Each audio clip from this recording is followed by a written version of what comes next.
Hello दोस्तों, मैं Sarla Yadav SY Hindi platform channel पर एक बार फिर से आप सभी का हार्दिक अभिनंदन करती हूं।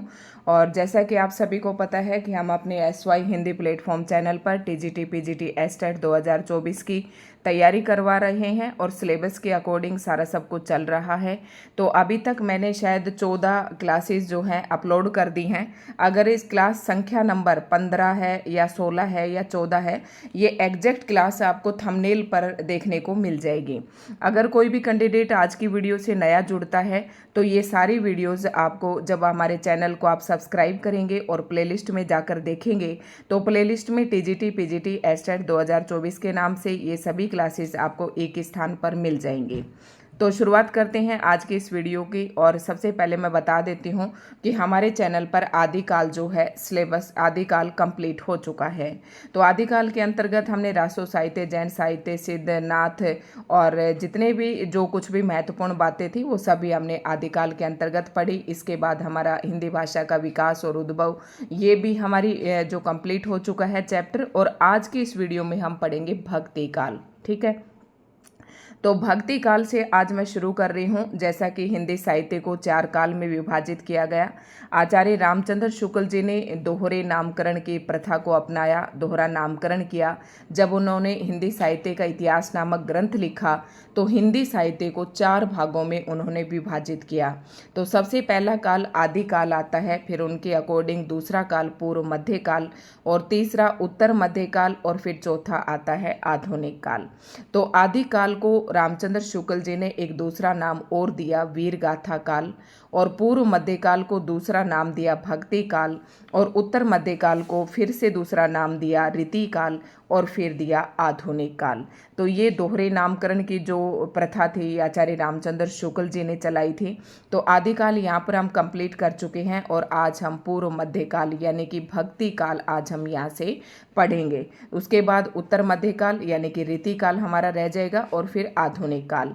जो कैंडिडेट ये चाहता है कि मैम आप अभी से लगातार वीडियो नहीं डाल रहे हैं, तो 2-4 दिन से मैं खुद, मेरे को टाइम नहीं मिल रहा था, एक तो नवरात्रे चल रहे इस वजह से, तो वीडियोस में कम ही डाल पा रही थी क्योंकि एक्स्ट्रा वीडियो हो जाती थी 1-2, और फिर मैंने MCQs की भी डाली। तो इस तरीके से वीडियो 1-2 दिन हो गए आपको नहीं मिली हैं। तो जो कैंडिडेट हमारे साथ जुड़ रहा है और चैनल से तैयारी करना चाहता है तो ऑलरेडी मैंने सारा भी पढ़ा रखा है। आप अपना सिलेबस अपने सामने रखिए, उसके अनुसार टॉपिक को चूज़ कीजिए, चैनल से सर्च कीजिए और अपने वीडियो कंप्लीट कर ले, अपना सिलेबस कंप्लीट कर लें। ठीक है, वैसे ये उनके लिए है जो बहुत ही एडवांस में अपनी तैयारी कर रहे हैं। वो नहीं चाहते कि इस बार हमारा एस्टेट मतलब किसी भी कंडीशन में ऐसा ना हो कि हमारा क्वालिफाइड ना हो। तो उन कैंडिडेट्स को मैं यही कहती हूँ कि चैनल पर सारी वीडियोस पड़ी हैं, आप देख लें। शुरुआत करते हैं आज के इस वीडियो लेक्चर की। तो इसमें हम पढ़ेंगे भक्ति काल, और भक्ति काल आदिकाल के बाद आता है। मैंने सारी बातें आपको बता दी हैं। और भक्ति काल को पढ़ाने से पहले आपको मैं बताऊंगी कि भक्ति काल को जो है कई भागों में विभाजित किया गया है। ठीक है, तो आज की जो वीडियो है, इससे पहले ये कहूँगी कि वीडियो आपको अच्छी लगे तो लाइक एंड शेयर करें, चैनल पर नए हैं तो चैनल को सब्सक्राइब ज़रूर कर लें। तो शुरुआत करते हैं। जैसे कि हिंदी साहित्य के अंतर्गत आप देखेंगे तो आचार्य रामचंद्र शुक्ल जी के मत को सबसे ज़्यादा मान्यता दी जाती है। तो हम आचार्य रामचंद्र शुक्ल जी के मत के अनुसार ही पढ़ेंगे कि भक्ति काल को कितने भागों में इन्होंने विभाजित किया। शुरुआत करते हैं। शुक्ल जी ने भक्ति काल यानी कि पूर्व मध्यकाल, जैसा कि मैंने अभी आपको बताया था, पूर्व मध्यकाल और उत्तर मध्यकाल। तो पूर्व मध्यकाल को कहा जाता है भक्ति काल। इसका समय जो है संवत 1375 से 1700, यानी कि सन की बात करें तो 1318 से 1643 ईस्वी तक माना जाता है। आदिकाल की जैसे कि समय सीमा की बात करें तो 1050 से संवत से 1375 विक्रम संवत तक किसकी समय सीमा थी? ये हमारी समय सीमा थी 1375 तक आदिकाल की। और आदिकाल के तुरंत बाद भक्ति काल शुरू होता है और संवत 1375 से संवत 1700 ईस्वी तक भक्ति काल की समय सीमा है। अब एक प्रश्न आपके मन में उठ रहा होगा कि ये संवत क्या है और सन क्या है। अगर संवत में से हम 57 माइनस कर देते हैं तो ईस्वी निकल कर आ जाती है, यानी कि सन के हिसाब से निकल कर आ जाता है। अब आप देखिए 15 में से 7 गई तो आपकी 8 रह जाएगी, और 6 में से 5 गया तो ये 1, और फिर यहाँ पर आपका यहाँ पर 3 का 3 और 1 यानी कि 1318 ईस्वी। और आप यही देख रहे होंगे कि सन 1300 ईस्वी यानी कि संवत जो है सन से 57 वर्ष आगे चलता है। तो सन निकालना है संवत से, तो आप 57 उसमें से माइनस कर दें, ठीक है। इसी प्रकार से 1700 में से माइनस करेंगे 57 तो 1643 ईस्वी आता है। तो ये आप समझ गए होंगे। सबसे पहला प्रश्न टीजीटी पीजीटी एस्टेट के लिए यही बनता है कि भक्ति काल की समय सीमा कब से कब तक मानी गई है। तो संवत की बात करें तो 1375 से 1700 ईस्वी, और सन की बात करें तो 1318 ईस्वी से 1643 ईस्वी तक माना गया है। भक्ति काल का विभाजन इस प्रकार किया है, यही विभाजन सर्वमान्य भी है। हम देख रहे हैं कि जो मैं आपको विभाजन यहाँ पर पढ़ा रही हूँ वो आचार्य रामचंद्र शुक्ल जी के अनुसार बता रही हूँ। तो भक्ति काल को आचार्य रामचंद्र शुक्ल जी ने देखो थोड़ा सा आपको बैक में जाना पड़ेगा कि आदि काल के अंतर्गत जो कुछ प्रवृत्तियां थी, जैसे कि आपने देखा होगा कि आदि काल के अंतर्गत अनेक प्रकार के धर्मों को अपना रहे थे लोग। कोई जैन धर्म को अपना रहा था, कोई बौद्ध धर्म को अपना रहा था, ठीक है। इसी प्रकार से अनेक संप्रदायों में जो है उस समय का समाज बटा हुआ था, और ऐसे ही परंपरा रही भक्ति काल के अंतर्गत। तो कुछ एक निर्गुण काव्य धारा से जुड़े हुए थे, तो कुछ लोग सगुण काव्य धारा से। तो भक्ति काल को 2 भागों में विभाजित किया आचार्य रामचंद्र शुक्ल जी ने। पहला निर्गुण काव्य धारा और दूसरा सगुण काव्य धारा। अब निर्गुण काव्य धारा क्या है और सगुण काव्य धारा क्या है? अब आप ये सोच रहे होंगे कि मैम ये सब क्यों बता रही हैं, तो ये भी मैं आपको बताऊंगी क्यों बता रही हूँ। क्योंकि किसी भी काल को अगर हम शुरुआत करते हैं तो उसके बारे में आप सभी को पता होना चाहिए। क्योंकि जैसे ही आपका एस्टेट क्वालिफाई हो जाएगा, आप पीजीटी टीचर के लिए अप्लाई करेंगे, तो एचपीएससी इस एग्ज़ाम को आपके को कंडक्ट करवाएगी, रिक्रूटमेंट टेस्ट करवाएगी, और एचपीएससी जो है सब्जेक्टिव पेपर लेती है। इस हिसाब से आपको इन सभी बातों का पता होना चाहिए। अब आप वो पुराना तरीका भूल जाएं अगर आपको हरियाणा में टीचर बनना है तो, ठीक है। तो ऑब्जेक्टिव की तलाश में ज़्यादा ना रहें, डिटेल से पढ़ने की अपनी आदत डालें। तो भक्ति काल को निर्गुण काव्य धारा, निर्गुण धारा वह धारा थी। निर्गुण का अर्थ है कि किसी भी आप मतलब धर्म को आप फॉलो कर रहे हैं या जिस भगवान को आप मान रहे हैं, उसका रंग रूप आकार उसकी वेशभूषा आपको नहीं पता होता, ठीक है। वो अजर है, अमर है, अनंत है। निर्गुण काव्य धारा के जितने भी कवि हैं उनका ये मानना है कि भगवान का न रंग है, न रूप है, न आकार है, वह निर्गुण है, और वह अजर है, अमर है, अनंत है, अगोचर है, और हर जगह पर विद्यमान है, ठीक है। और जो सगुण काव्य धारा है, सगुण का मतलब है कि किसी भी भगवान की आप भक्ति कर रहे हैं तो वह रंग रूप आकार हर तरीके से आपके सामने है। जैसे कि बात करूं निर्गुण के अंतर्गत, तो निर्गुण को 2 काव्य धाराओं में फिर से विभाजित किया गया और नाम दिया गया ज्ञानाश्री और प्रेमाश्री। तो ज्ञानाश्री जो शाखा थी उसके अंतर्गत सारे संत कवि आते हैं, और जो प्रेम मार्गी शाखा थी उसके अंतर्गत हमारा सारा सूफी काव्य आ जाता है। तो सूफी काव्य जो था ये प्रेम पर आधारित था, और जो संत काव्य धारा थी वह ज्ञान पर आधारित थी। इनका ये मानना था कि ज्ञान के द्वारा ही हम ईश्वर की प्राप्ति कर सकते हैं, और जो सूफी काव्य धारा थे इनका ये मानना था कि प्रेम के द्वारा हम भगवान को प्राप्त कर सकते हैं। अब दूसरी बात ये आती है सगुण काव्य धारा। तो सगुण काव्य धारा को भी फिर से 2 भागों में बांटा गया, राम भक्ति और कृष्ण भक्ति। तो मैंने आपको बताया था कि सगुण काव्य धारा के जो कवि थे या जो सगुण रूप को मानने वाले लोग थे, उनका ये मानना है कि उनके भगवान का रंग है, रूप है, आकार है। तो जैसे कि आप देखेंगे कि राम की तस्वीर भी आपके सामने है। आपको पता है कि राम हाथ में धनुष रखते हैं, सिर पर मुकुट पहनते हैं, बगल में सीता भी होती है, इधर लक्ष्मण भी होते हैं, ठीक है। किस प्रकार की वेशभूषा, तो ये सगुण है। और निर्गुण ऐसे ही सगुण में कृष्ण का भी आपको पता है कि उंगली पर चक्र धारण करते हैं, पीले वस्त्र धारण करते हैं, सिर पर मोर पंख होती है। तो इस तरीके से आपको उनका रंग रूप आकार वेशभूषा हर बात के बारे में आपको पता है, तो ये सगुण होता है। सगुण और निर्गुण आप समझ गए होंगे, और दो दो धारा में जो बांटा गया है ये भी आप समझ गए होंगे, क्योंकि भक्ति काल को शुरुआत करने से पहले इन सब बातों का आपको पता होना चाहिए। तो ये जो भक्ति काल है हमारा सिर्फ 4 दिन का है। एक दिन हम संत काव्य पढ़ेंगे, एक दिन सूफी काव्य, एक दिन राम काव्य और एक दिन कृष्ण काव्य। अगर 4 दिन में कंप्लीट हो जाता है तो ठीक है, अदरवाइज ये 6-7 दिन में कंप्लीट होगा। अगर इनमें से कोई, यानी कि 1 वीक, आप 1 वीक मानकर चलें, तो ये वीडियो असिस्टेंट प्रोफेसर वालों के लिए भी उतनी ही महत्वपूर्ण है जितनी कि ये टीजीटी पीजीटी एस्टेट वालों के लिए है। ठीक है, अब देखो भक्ति, अब आप ये सोच रहे होंगे ये मैंने किसी और बुक से उठाया है और ये मैंने किसी और बुक से उठाया है।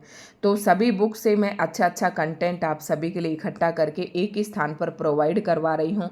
तो आप सभी का भी ये फ़र्ज़ बनता है कि चैनल को सब्सक्राइब करें, वीडियो को ज़्यादा से ज़्यादा शेयर करें, लाइक करें, कमेंट करके बताएं कि वीडियो आपको कैसी लगी, ताकि मुझे मोटिवेशन मिले।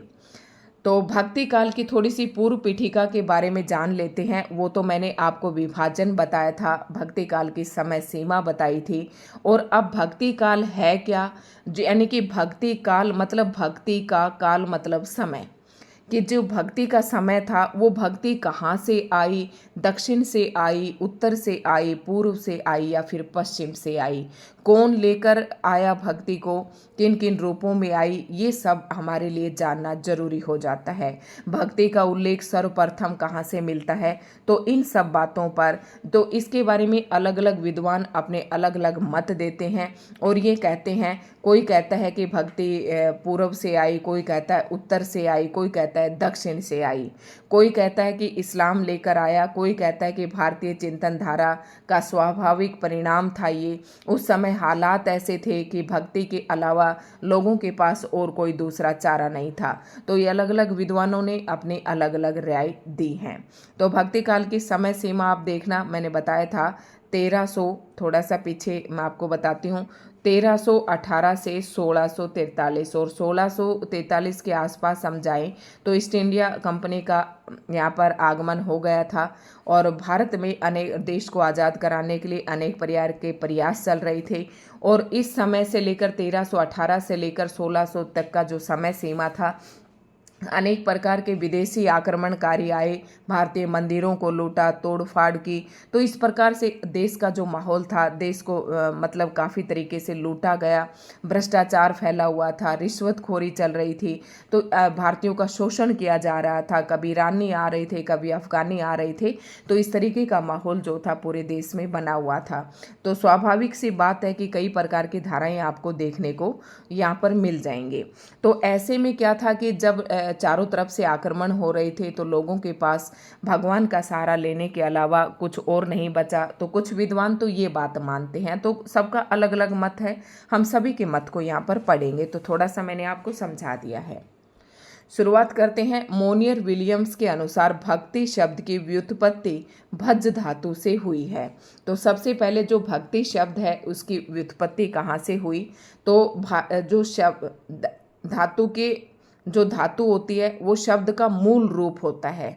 ठीक है, शब्द के मूल रूप को ही क्या कहते हैं, धातु कहते हैं। मतलब जो भज धातु थी इसी से ही भक्ति नामक शब्द बना है। और किसके अनुसार है ये बात, मोनियर विलियम्स के अनुसार। भक्ति शब्द का सर्वप्रथम उल्लेख श्वेता श्वेतर उपनिषद में मिलता है।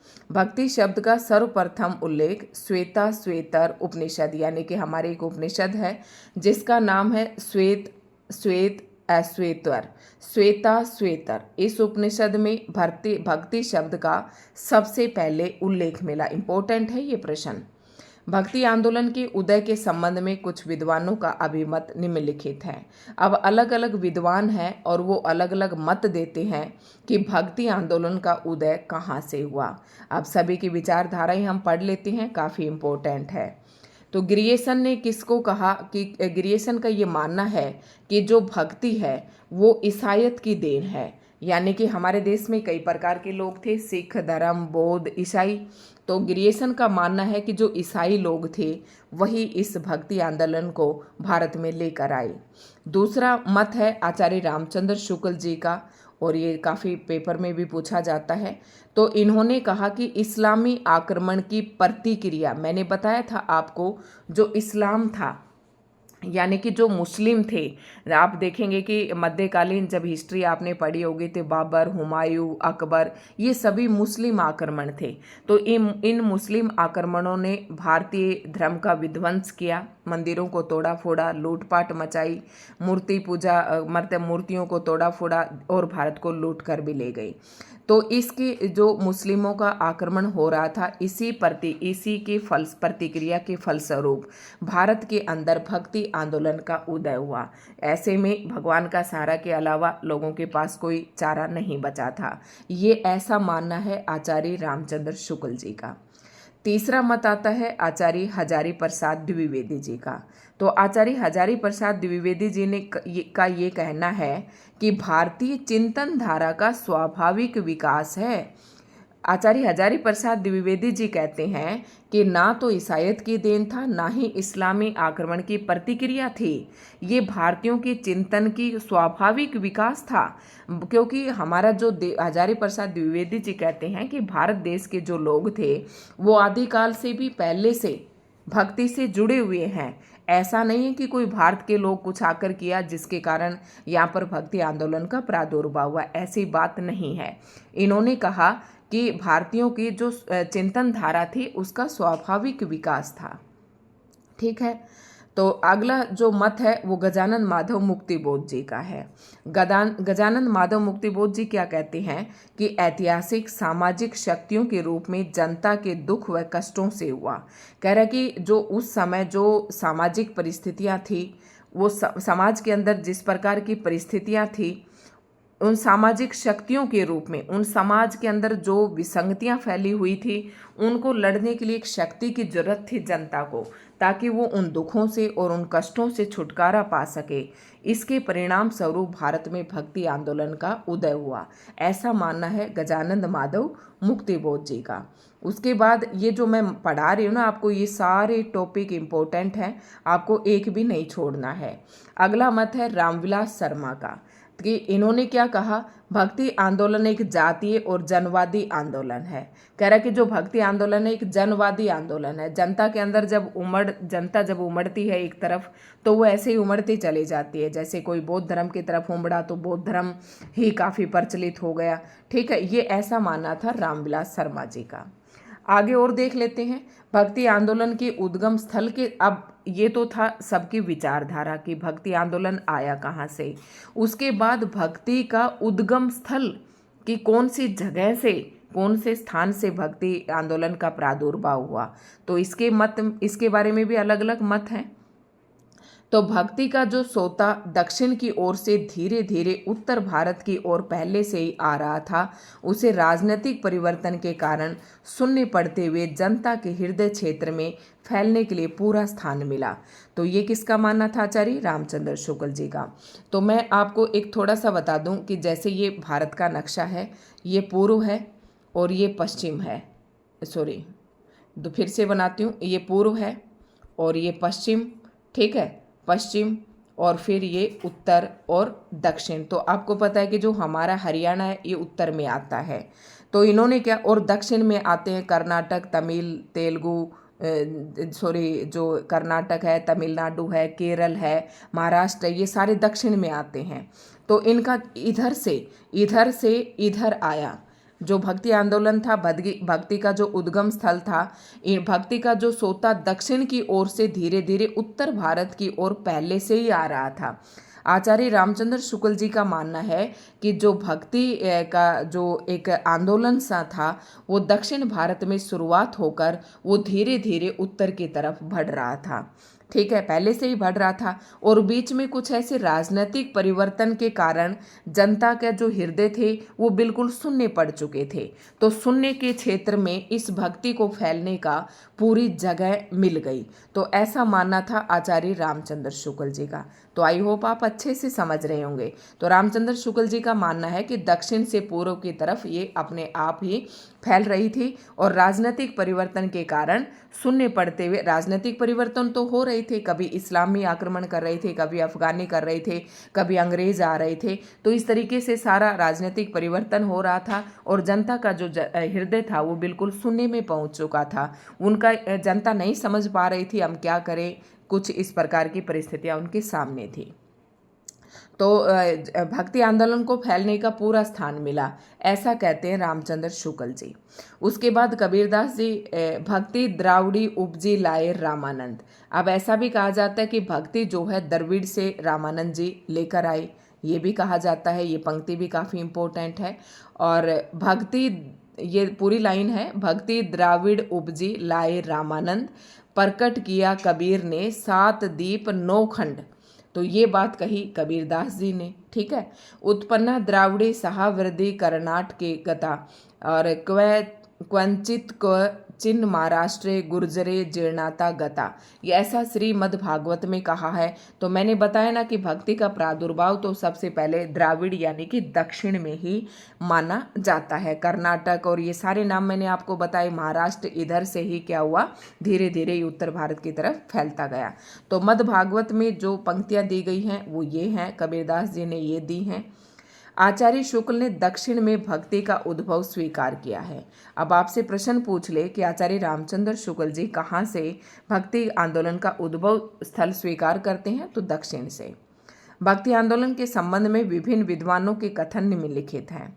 बिजली की चमक के समान अचानक समस्त पुराने धार्मिक मतों के अंधकार के ऊपर एक नई बात दिखाई दी। कोई हिंदू ये नहीं जानता कि ये बात कहाँ से आई और कोई भी इसके प्रादुर्भाव का कारण निश्चित नहीं कर सका। ऐसी बात कहते हैं कि बिजली की चमक के समान अचानक से कोई उदय हुआ और पता नहीं कि ये चमक कहाँ से आई, कहाँ से नहीं आई। कोई हिंदू ये नहीं जानता कि ये बात कहाँ से आई और कोई भी इसके प्रादुर्भाव का कारण निश्चित नहीं कर सका। और ये बात कही ग्रियर्सन ने भक्ति आंदोलन के उद्गम स्थल के बारे में, ठीक है। अब एक दूसरा इम्पोर्टेंट पॉइंट है और काफ़ी पूछा जाता है, और ये मत है आचार्य रामचंद्र शुक्ल जी का। देश की में और पूरी गहराई से आप यहाँ पर समझ जाएंगे। देश में मुसलमानों का राज्य प्रतिष्ठित हो जाने पर, अब आप देख रहे होंगे कि मध्यकाल की अगर बात करें तो वहाँ पर मुस्लिम राजाओं का शासन था, जैसे बाबर, अकबर, हुमायूं इत्यादि। पर हिंदू जनता के हृदय में गौरव, गर्व और उत्साह के लिए वह अवकाश न रह गया। उसके सामने ही उसके देव मंदिर गिराए जाते थे, देव मूर्तियां तोड़ी जाती थी और पूज्य पुरुषों का अपमान होता था और वे कुछ भी न कर सकते थे। सारी बातें मैंने आपको समझाई। ऐसी दशा में अपनी वीरता के गीत न तो वे गा ही सकते थे और न बिना लज्जित हुए सुन ही सकते थे। आगे चलकर जब मुस्लिम साम्राज्य दूर तक स्थापित हो गया तब परस्पर लड़ने वाले स्वतंत्र राज्य भी नहीं रह गए, ठीक है। इतने भारी राजनीतिक उलटफेर के पीछे हिंदू जन समुदाय पर बहुत दिनों तक उदासी सी छाई रही। अपने पौरुष से हताश जाति के लिए भगवान की शक्ति और करुणा की ओर ध्यान ले जाने के अतिरिक्त दूसरा मार्ग ही क्या था। लास्ट की पंक्तियों को आप ध्यान से पढ़े। पहले की जो सारी पंक्तियां थी मैंने आपको समझा दी थी, ठीक है। तो अपने पौरुष मतलब वे अपने पुरुष जो उनके अंदर पौरुष था उससे वो हार चुके थे। उसके अलावा फिर उनके पास भगवान की शक्ति के अलावा और भगवान की करुणा पाने के अलावा और कोई दूसरा मार्ग नहीं रह गया था। तो कई बार यहाँ से भी ये पंक्ति पूछ लेते हैं, ऐसा मानना है आचार्य रामचंद्र शुक्ल जी का। नेक्स्ट आता है, लेकिन जोर देकर कहना चाहता हूँ कि अगर इस्लाम नहीं आया होता तो भी इस साहित्य का बाहर आना वैसा ही होता जैसा आज है। अब हजारी प्रसाद द्विवेदी जी रामचंद्र शुक्ल जी की बात को काटते हैं और कहते हैं कि अगर इस्लाम भी नहीं आया होता तब भी भारत के अंदर भक्ति का उदय होना ही निश्चित था और वो भक्ति ऐसे ही उदय होती जैसे आज हो रही है, ठीक है। और वल्लभाचार्य ने क्या कहा, मलेच्छा क्रांतेषु देशेषु पापे कनिल येषु च और सत पीड़ा व्यग्र लोकेशु कृष्ण एवं गतिर्मम। तो ये मानना है वल्लभाचार्य जी का। तो इसका तो थोड़ा सा मेरे लिए थोड़ा मुश्किल है, संस्कृत के ये शब्द हैं। जॉर्ज ग्रियर्सन ने भक्ति काल को हिंदी साहित्य का स्वर्ण युग का वेरी मोस्ट इंपॉर्टेंट पॉइंट प्रश्न पूछा जाता है, और भक्ति काल की सारी जो है आपके लिए स्पष्ट हो गई होंगी सारी चीज़ें। तो ये काफ़ी इम्पोर्टेंट आज का वीडियो लेक्चर था और असिस्टेंट प्रोफेसर के लिए भी काफ़ी महत्वपूर्ण रहने वाला है। तो प्रश्न पूछा जाता है कि हिंदी साहित्य को स्वर्ण युग किसने कहा, तो जॉर्ज ग्रियर्सन ने कहा। रामविलास शर्मा ने भक्ति काल को लोक जागरण काल नाम से पुकारा। अब देखो अलग अलग विद्वानों ने अलग अलग नामकरण किया। तो हिंदी साहित्य का स्वर्ण युग किसने कहा, जॉर्ज ग्रियर्सन ने कहा। लोक जागरण काल किसने कहा, भक्ति काल को रामविलास शर्मा ने कहा। और हजारी प्रसाद द्विवेदी जी ने भक्ति आंदोलन को लोक जागरण की संज्ञा दी। थोड़ा सा अंतर है, कंफ्यूज नहीं होना है। हजारी प्रसाद द्विवेदी ने लोक जागरण, ओनली लोक जागरण की संज्ञा दी, और रामविलास शर्मा ने लोक जागरण काल नाम से पुकारा। और स्वर्ण युग किसने कहा, ग्रियर्सन ने कहा। अब अगला आता है कि निर्गुण काव्य धारा। अब मैंने आपको बताया था आज की एक वीडियो तो यहीं पर होगी इंट्रोडक्शन में ही। फिर हम निर्गुण काव्य धारा यानी कि जिसे संत काव्य धारा या ज्ञानाश्री भी कहते हैं, फिर उसके बाद हम सूफी काव्य धारा पढ़ेंगे। तो इनमें इतना ज़्यादा नहीं है, वैसे तो बहुत कुछ है, लेकिन एस्टेट वालों के लिहाज से मैं आपको बता दूंगी ये, ठीक है। और फिर राम काव्य और फिर कृष्ण काव्य। अगर आप इनको डिटेल से पढ़ना चाहते हैं तो संत काव्य, सूफी काव्य मैंने डिटेल से अपने चैनल पर पढ़ा रखे हैं, आप मुझसे एडवांस भी उसे पढ़ सकते हैं। तो आज की वीडियो में दोस्तों इतना ही था, और कल से हम संत काव्य धारा पढ़ेंगे। तो उम्मीद करती हूँ आज की वीडियो आपको अच्छी लगी होगी। अगर वीडियो अच्छी लगे तो लाइक एंड शेयर जरूर करें।